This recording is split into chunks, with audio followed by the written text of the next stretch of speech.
Just be careful if you walk by this thing because my phone is just there, like. Now we're here. We are back 1 week later. We have some questions to answer. What have you done this week? I can sum up it like now when the spring is coming. Spring is coming. I want to be so excited about it, but it's something chemical in my brain that happens.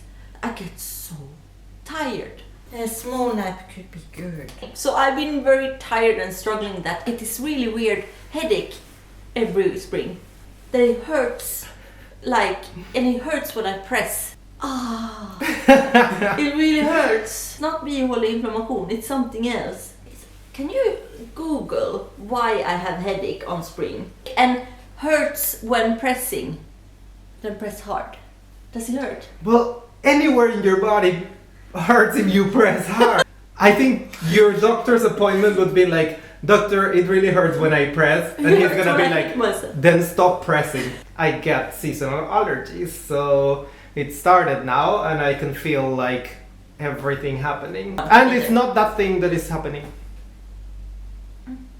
The virus. I can tell you something that happened to me this week. Okay.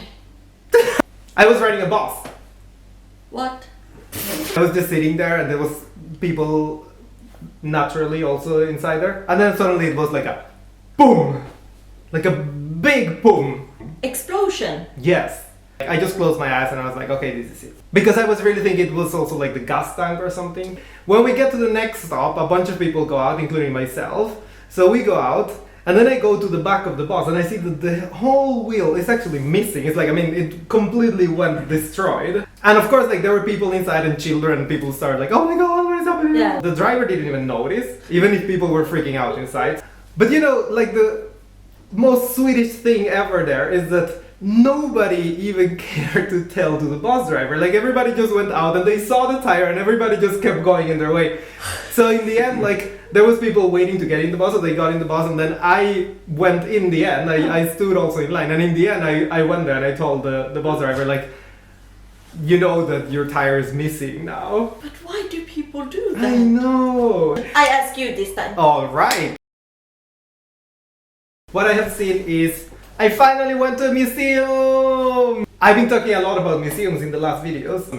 I want to go to a museum nostalgia, museums in social media. And I ended up going to the Sprit Museum, which is like the spirits and liquors museum in Sweden. And they have right now one exhibition that is called The Party Is Over, which is basically a celebration of queer art. And it's curated by Elisabeth Olsson, which is a very famous queer photographer. Very controversial also in Sweden because she plays a lot with religion and other topics. All of them, if I'm not wrong, are made by queer artists. And the thing is, like, these are all pieces of art from the 1980s. And because she also wants to play with the idea of the AIDS epidemic and how that influenced also a lot of the doors that were opening at that moment for the LGBT community and how that epidemic, it closed them again also. So that's pretty much what I have seen this week. I got really anxiety over this video when I saw Jorge's Instagram museum, this, experience this. So I was like, I haven't collected anything to talk about yet. I haven't lived, but thank you for bringing me among your museum tour. We have the goal to visit all the museums that are open in Stockholm in 1 week. I decided to jump a few of them among, at least. Yes. So today I went along you to Sven Harris museum. Yes. And we saw a Sami exhibition. What did you think about it? I thought it was actually quite interesting. To me, what was more tangible, I would say, about it is that they play a lot with materials. So there's a lot of installations, for example, that they play a lot with wood and metal that I think they really try to show also, not only through photography or painting, but actually with the materials that you constantly see up in the north. They do want you to a little bit transport you also into dailiness of Sapmi. Which that to me was one of the most telling parts of the exhibition. I also like that it was more like not like a two-dimensional. It was more like a 3D. You really see, and you can go really close by the fabrics. We can insert video here. That I love museums where you can go really close and under and every angle. And one thing I realized when we were there, I want to sit and be bored. That's the way I want to spend the museum. Yeah. Whole day being bored. That's when I start to appreciate art. Exactly. That's how you enjoy a museum. Yes. You Take just your time. Take your time. Hello guys, sorry to interrupt the video. We just wanted to say that unfortunately when we were filming, our camera completely ran out of battery, so it's basically died. Yeah. So we actually had to use only our backup camera and microphone, which means that the next part of the video, it's going to look and hear a little bit different than the first one. What have you heard this week? What I did here is that I got interviewed from Sveriges Radio program that is a Finnish-Swedish program in Sweden. They mix Swedish and Finnish. And yes. A program called Poppola. One thing I realized, speaking of hearing, that radio persons have so good voice. They have so soothing, calm voice, and they just follow my voice. It's really soothing, and I'm just realizing that my voice doesn't sound at all like that. It's very true. That usually people that work in radio, they do have very soothing voices. It's almost relaxing, I would say. It is. So the answer to the question for you is, I have heard someone interviewing myself. Good. What have you heard? So this week I actually heard a podcast. It's called Queer as Fact. If I'm not wrong, I think they're based in Australia, in Melbourne. So it's an Australian podcast. And their main focus is basically on queer history, both on personalities and particular things that happened in history related to LGBT. This week I have actually listened to the 2 latest episodes of them where they talked about Frida Kahlo, her life from when she was a child to her adulthood and her marriage to Diego Rivera. So these are very long episodes, so it's almost 3 hours, the whole thing. In the end, they dedicate almost 1 hour of a discussion on Frida Kahlo's queerness. I think it's almost a popular knowledge, I would say, that everybody knows, I would say, that Frida Kahlo was bisexual. But they do, I think, a very good job going through Frida's life, going through the different stages in her development also. And one of the things that it made me think about is also the importance of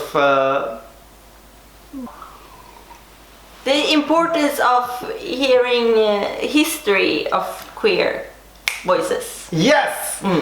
The importance of going back to history and just reclaiming the spaces of queer people and understanding also how we have always been there as part of history. Because I think this is one of the most powerful things when it comes to reading history in a queer way or taking a queer perspective to history, is the fact that I think we realize also how history in a lot of cases has been taken away from us. I feel like also bisexual people are being very much like no, she was confused until she met there. They tell in a way that you're either queer or you're straight. Yeah, and one of the things that I thought was super interesting also in this podcast is the fact that while they discuss also Frida's sexuality, they also discuss how it's covered in some of the biographies that have been done about her before, because precisely as you said, is usually not perceived as something that is there. No. And while they do acknowledge that there is a possibility of Frida being bisexual or homosexual also in some cases, most of the historians or the biographers that have worked on this, they actually talked about it as, oh well, but if she had sex with women, it's because she had an accident and she couldn't enjoy sex with men anymore. So it was not acknowledging her own agency in her own way of exerting her sexuality, but it's actually portrayed more as, oh, if she did that, then it's because not because she was bisexual. Exactly. Oh. But anyhow, I would say queer history, really important. If you have the time, I would recommend to listen to that podcast. If you have any more time, just go back in history with a queer perspective, I would say. But we go to your favorite question then. What have you read? So, Minerva, I'm gonna ask you this. Minerva, how happy are you?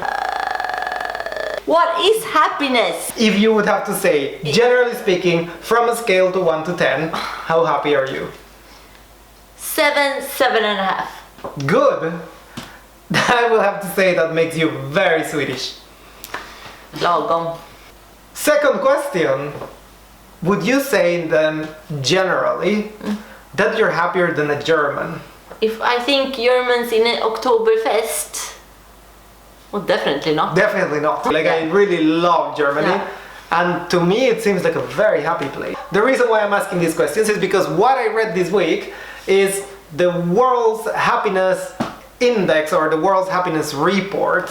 We are around 1,000 people in each country, and they ask them about the level of happiness. I have to say that we are in Sweden, and Sweden is in the 6th place. Like, to me personally, when I go around in the city, I do feel like I live in the 6th country, in the 6th happiest country in the world. The reason why I asked you about Germans is because Germany now came in the 7th place, so it's right after Sweden. One of the interesting things in the report is precisely that they measure that the level of positive and negative emotions and the overall feeling towards happiness, it has not been that affected by the pandemic. I just want to hear who are the happiest country. Which country do you think is the happiest country on this planet? Either, I don't know why, but Norway or Denmark. Ah, well, you were kinda close. Actually, Norway is even lower than Sweden, so Norway is in the 9th place. But Denmark is higher than Sweden, so Denmark is actually country number 3. Is it your favorite country? Yes! That is number 1. Should have seen this coming. Finland!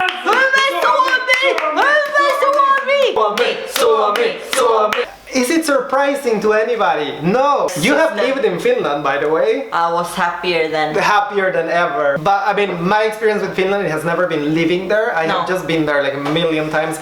I love that country. Have you been any other city in Finland than Helsinki and... I love Finland. Finland number 1. Iceland. Iceland number 2. Denmark number 3.